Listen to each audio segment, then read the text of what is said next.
बिलाल हबीब की रिपोर्ट में। Degree college बराए खवातीन मियां वाली कुरेशिया में होने वाले पहले सालाना फन फेयर के मेहमान खुसूसी director colleges professor Mohammad Ibrahim थे। Deputy director colleges Sadia Rashid ने भी इस मौका पर खुसूसी तौर पर शिरकत की। कॉलेज की प्रिंसिपल फरुख चौधरी का कहना था, सोजल सांझ सखियां दी, तो सोजल जो है वो रोशनी और सांझ जो है वो कंपेनियनशिप को कहते हैं, और सखियां जो हैं वो आपस में मिली आज आके, और मेरा ख्याल है कि वक्त की जरूरत भी यही है। फन फेयर में शरीक सखियों ने सरायकी झूमर पेश करके समा बांध दिया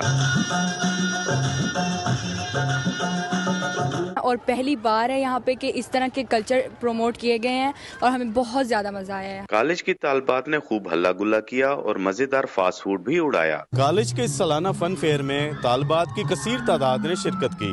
कैमरामैन काशिफ नूर के साथ बिलाल हबीब, एयरवे न्यूज, रहीम यार खान। मुल्तान शहर में हुकूमती वादों के बावजूद